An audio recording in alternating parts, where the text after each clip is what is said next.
views expressed on this program are those of the hosts, guests, and callers, and are not necessarily those of this station, its management, or other advertisers. You're listening to Transformation Talk Radio.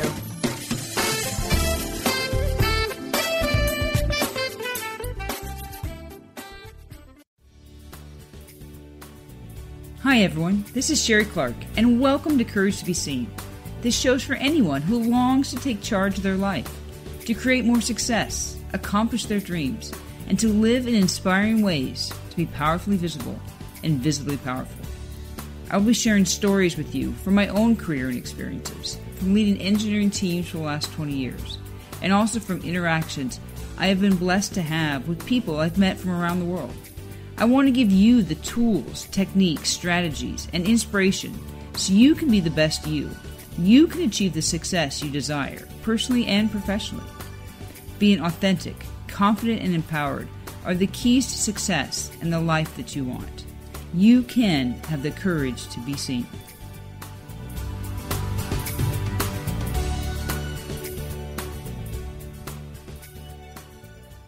Hi, I'm Sherry Clark, and welcome to Courage to be Seen, the podcast that gives you the tools and techniques and insights to have more courage in your life, to be more authentic, confident, and empowered to achieve the success that you desire. Last month, we talked about setting up 2020 to be your best year yet. We did some reflection on 2019 and what you accomplished, what an ideal year would look like, and then set up action plans so you could actually have 2020 your best year yet. However, it doesn't matter if you're listening to this at the beginning of the year, if it's 3 months in or 6 months in. A lot of people don't even like New Year's resolutions. And I don't really know if New Year's resolutions are that important or not. I think, though, using the new year or any reason to take some time to do reflection, set goals and action plans is worthwhile. So if you haven't listened to the last episode, I encourage you to do that. However, as I was talking to people, after we did that, I realized there's really a topic that I didn't include, and I wish I would have. And so I think it's so important that I wanted to make this episode focus fully on that. And that really is, how do we think bigger? How do we set bigger goals, bigger dreams? And so this episode, instead of focusing on action plans so you can accomplish more, I would like us to take some time on how you can think bigger, and then you can have the confidence to set big dreams, big goals, and really accomplish your desires. One of my favorite quotes is, "If your dreams do not scare you, they are not big enough." And I really want you to think about, what are your dreams? Do you have any that scare you? I actually, I look at this quote a lot because I think we all should have at least some dreams, even if we don't want to admit them to other people. Then actually, if you actually accomplish them, they would scare you. So as I was talking to several women, a common topic that comes up when we think about goals is what I call, picking from the menu. Not really setting goals, not really taking time to think about what you want, but more about, okay, these are the types of things that I'd want to accomplish, and I'm going to just choose from them because they're acceptable goals. And we often filter our goals to make sure that they're appropriate, they're likely to be reached, maybe they're expected, or they're approved by others. I think I used to only really have goals that I thought would be likely to reach. You could kind of compare and contrast this with my husband. As long as I knew him, he always had a goal of owning an airplane. He wanted to have a jet. He'd even buy magazines, of airplanes. He'd look at them on the internet. He'd look for how much they'd be sold. The chances we're never, ever buying an airplane, right? They cost millions of dollars, or at least hundreds of thousands. I have no idea, but airplanes are expensive. So I used to think that was crazy that he had this goal, that he wanted to have an airplane. And why would you be wasting time to buy magazines and look at the classified ads for airplanes? Because we're never going to buy an airplane. But that's how he thought. I, unfortunately, would filter my goals on if I thought that they were likely of something I could accomplish, I would list it as a goal. But if I didn't know how you could actually accomplish it, it's like, oh, I just filter it out. And we don't want to do that. Now, things that I may think are likely to accomplish, could be different from you. So the filters would be different. Like one of my goals, which I accomplished last year, was to hike the Great Wall of China. And so I had that on my list because I go to China. That seemed like a very maybe achievable goal for me. But if you've never left the United States, you might not ever think to list that as a goal because you don't even know how to get a passport, and so it's not achievable. But we don't want to filter our goals. You don't want to only have things that are likely to be reached today, because if you never even admit that that's your goal, you may not find a way to accomplish something in the future. So do you have trouble knowing and thinking about, what you want to accomplish or even say what your goals are? Let me give you a couple examples of what this kind of looks like. So when I start a mentoring session with someone, I ask them, what are your goals? What do you want to accomplish? Often people have to say, I'm going to have to come back to you. Like they don't know. Like they haven't actually written them down. Do you have your list? Do you know what your goals are, what your dreams, your desires?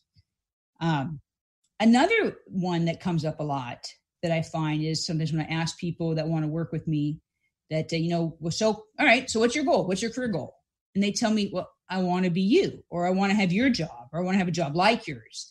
And I always find that interesting because many times this is from somebody that doesn't know me that well. And when they say, well, I want to be you, or I want to have a career like yours, I think you don't really know what, my life is like. Yeah, I got a great husband and 2 kids and a great engineering team. But, there's as much stuff in my life that's probably not very good as there is good stuff. And so this is all picking from the menu. It's like you see things, right? Your goal is, I want my boss's job. That's an easy goal. And it's socially acceptable to say that's what you want. But that's not maybe what you really want at all. A better goal might be that you want to lead large engineering teams, or you want to lead an international business, or you can set goals without having it to be so specific. So that way it is more likely of what you want. So when people ask me or say, well, I want your job, I'm like, well, what part of my job do you like? What do you want? Do you want to have a strategic job? Do you want to be very technical? Do you want to lead large teams, etc.? So you can you don't have to be, well, this is the 3 things that are open to me. I'm going to pick one. I'm going to set that as my goal. So let's do an exercise. I want you to take a few minutes and make a list of your top, goals, dreams, desires for 2020. Now, if you listen to the last episode and you already have a list for 2020, you can use that. If not, I really want you to take some time and make a list. Now, if you're driving, you might have to make a mental list, but I would take the time later and actually write down, what are some of your goals, your dreams and desires for 2020. It's important that you do have this, because then we're going to review this. And I'm going to ask you questions. And this way you can look at how big are your goals and your dreams and your desires. Do they need to be bigger? And are you doing some filtering, maybe unintentionally? So take that list. If you need to pause this, you can. If not, come back and listen to it again after you've had a chance to make that list. The first thing I want you to think about is, how long is your list? Now, I don't know if there's a right length of list. So I can't tell you it's too long or too short. But if it's not very big, it's not very long, the chance is you've already filtered it without even thinking about it. And so I want you to take some time to make a longer list. So a great exercise to do is set a timer for 10 or 20 minutes and pick a topic. Maybe start with things like career and write down, things on the list. Add to it for 10 or 20 minutes all your goals, desires, dreams around your career. What would that look like? And then take another 10 or 20 minutes and do it on finances. and then do it again on like relationships. When you do this for a set amount of time, you may have like 5 minutes left. You say, well, I've already written everything, but keep going. Let yourself like really just get imaginative. What else it could be. Let your mind go. Turn those filters off. You have to keep going and going to really get out of the habit of having the filters on. So even though you're not going to actually put action plans to everything on your list, practice making long lists when it comes to goals, dreams, and desires. If you find out you have a habit of making too short of lists. Now, on the other hand, if you have too long of a list, like maybe it looks like you have just a lot of things, but you're trying to just include everything. So that way, like nothing gets left off. Like you're afraid if you don't have everything covered, you might not get what you want. So if this is the case, I would encourage you to take a new piece of paper and make 2 lists.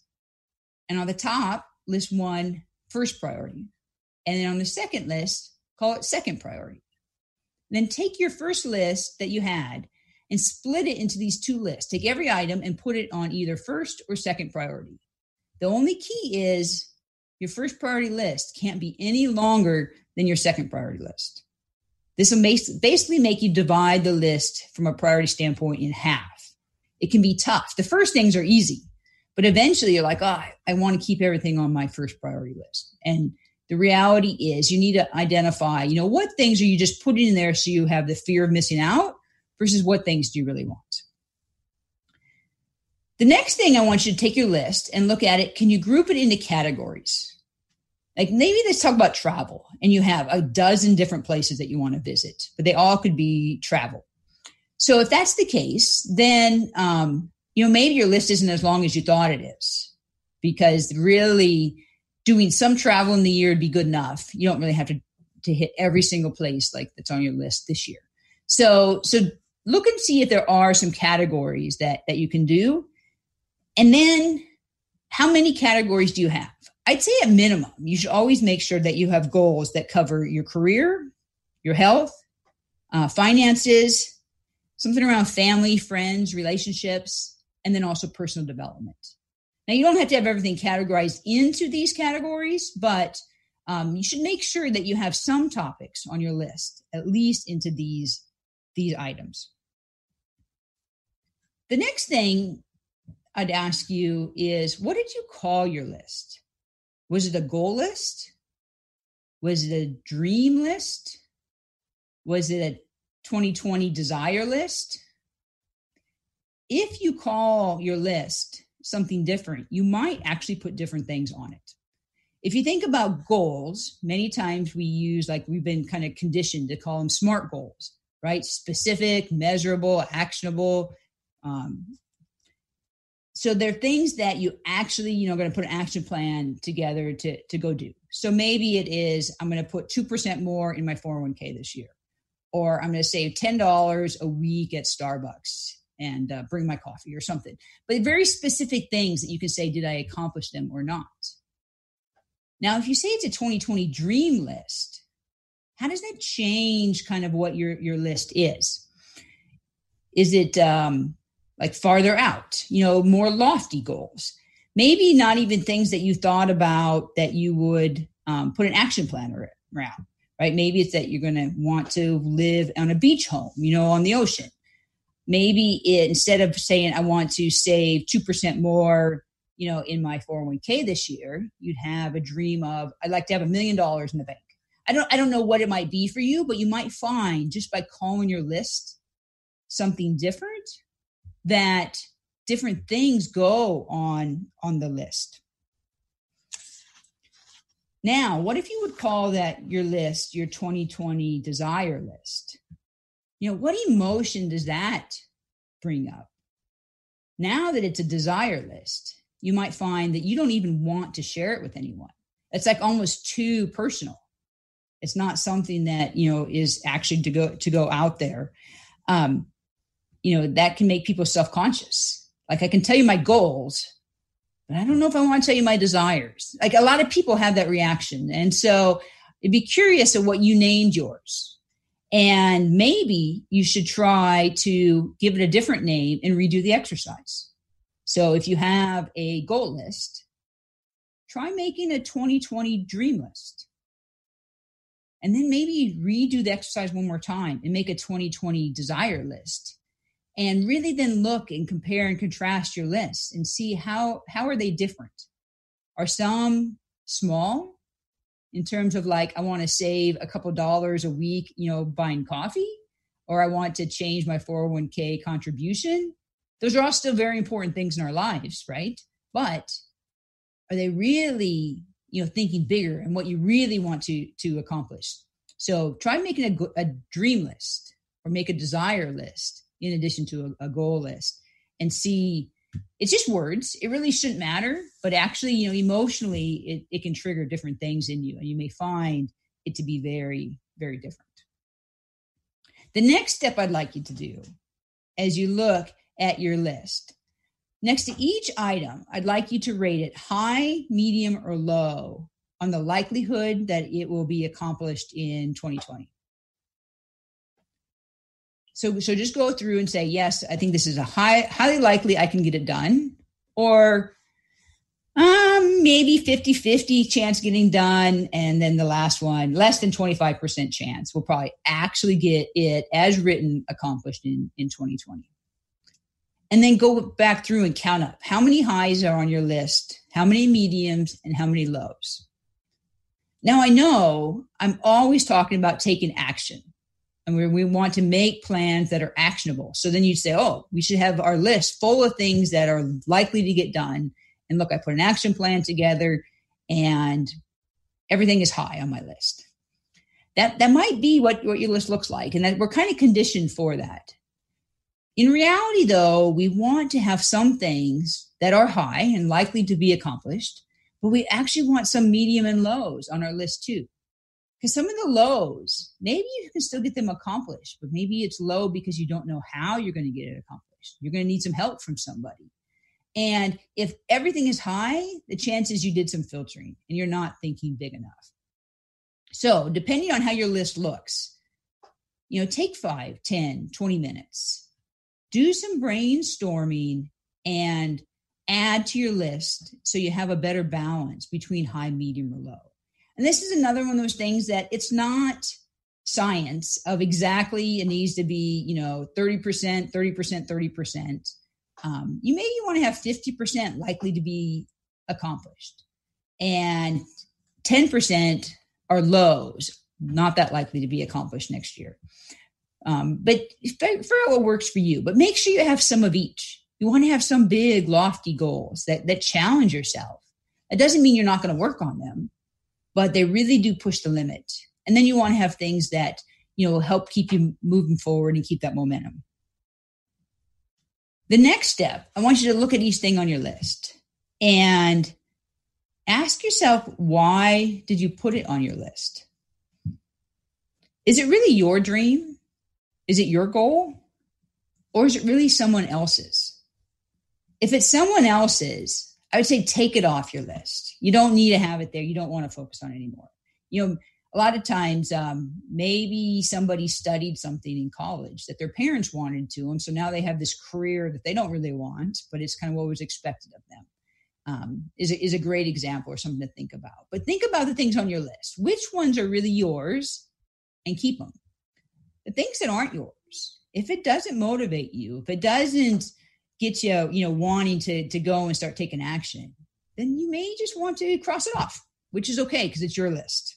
The next question that I would ask you is, how would you feel if someone saw your list? So think about that. We don't have to post them on social media. Everyone doesn't have to know all your goals, even though I do encourage you to share your goals because you're more likely to actually achieve things when you share them. However, if you are completely okay with people 100% seeing your list, then you probably already filtered it and you only put the things on it that others may think is socially acceptable. So do you need to add things to your list? It's a private list, so you can go ahead and think big. was doing a list last year, and I put on my list that I wanted to change the world. Now, I know that's a very lofty, crazy kind of thing to say, but it actually triggered emotions in me. I'm not exactly sure how I want to change the world, but I know I actually want to change the world in some way, in some shape, in some form. But at first I didn't want to tell anybody that. It was like it was something that had to be a secret, because it's like, whoa, as soon as you tell people I'm going to change the world, people question, are you worthy to do that? Are you worthy? Do you think you're worthy of yourself to even have that goal? And so you should have some things on your list that are bigger than you, bigger things that you can grow into, and that maybe you don't want to share them quite yet. And that's completely okay. The last question that I would ask you is, how long has each item been on your list? If you really could recycle every year the same old list, then you could say, well, is this really the list that you want? Is it really a list that's motivating you? And so if not, you maybe need to cross some things off. Maybe they're not really your goals. Maybe there's not really what you want. And that you should take some time to brainstorm and add to your list if your list is kind of old. Now, on the other hand, maybe they're big items that you're going to take many, many years to work on. And as long as it's still something that you can feel emotionally attached to, keep it on your list. But don't think you have to keep it on your list just because you've always had it there. Feel free to cross it off and create a new list if you need be. There's a quote that says, no matter how small you start, always dream and think big. If you start with small thoughts, then you will stay with small thoughts, by Stephen Richard. I think this really kind of fits in what we're talking to. We want to think big. We want to expand what we think is possible. Then we can work on developing action plans to get started.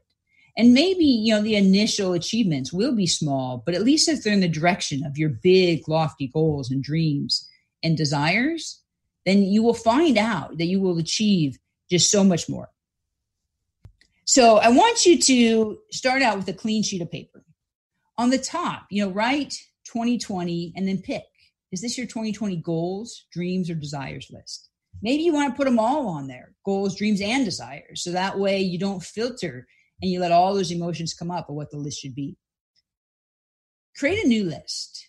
Keep in mind the things that we talked about and that you aren't filtering. And so that way you're thinking bigger. Now, you can do this in a couple of different ways. And it does take practice, because this is a muscle that you may or may not have a lot of experience using. So you could set up and do like 10 minutes a day for the next couple of weeks and just keep adding to your list and think about, what should be on there. Other people may find it's really good if you could have like a couple-hour block and just really focus and don't be interrupted and create a good list. I like to do these kind of mental activities while I'm traveling. I find, airplanes is a time when I actually can think and I, don't get really interrupted, especially, long international flights. And so find out what works for you, but take some time and do some journaling. Write down, what are these goals, dreams, and desires? Make them unfiltered. You don't have to keep them all in the end, but practice dreaming and thinking bigger and bigger. And so that way, as then we make our action plans, you can start from a point where you're really motivated on your list. So then take a look at your new list and compare it to your old list. Which one is longer? Is your list now, longer than it was before? Maybe you had a really long list before, but it wasn't very specific. And now at least things are more what you want them to be. Which one makes you more excited? Which one are you more attached to? Which one are you more motivated that you want to get started? So after you take your list, then, look at it and pick out the things. Okay, what should we focus on for 2020? We talked about this in the last episode. Once you have identified the things that you want to focus on, make if it's so big, it might take multiple years. What can you actually do this year? Write it out, make an action plan of things that you could start right away. Don't just make the list and then set it aside. Find things that you could take action on, right now. That my husband and I were driving and we were talking about, one day we'd like to live internationally. And so we were thinking, well, from an action plan, we're not going to do this right now, but we could start to look at, hey, what's that even cost if we wanted to do like a long-term rental someplace? And that's a great action to get started. So we actually know and have an idea what we want it to be. So I hope you enjoyed this episode and you're starting to think bigger and think about, what should your dreams and desires really be for 2020. I encourage you to subscribe, wherever you like to listen to your podcast. So that way you don't miss the next episodes. You can check out my website, couragetobeseen.com, to learn more about me and my coaching program. My email is sherry@couragetobeseen.com. I love to hear from you and get feedback on what you'd like to hear more of, ideas for the next episodes. Check me out on Instagram and Facebook. And so thanks for listening, and I look forward to talking to you soon. Thanks so much for joining me today. I hope you've been inspired to take action on at least one thing starting today. To learn more, check out couragetobeseen.com. There you'll find my blog and additional resources, including you can download a copy of 10 Ways to Live a More Courageous Life. Thanks again for listening, and make sure you tune in next time to learn additional ways to have the courage to be seen in your own life.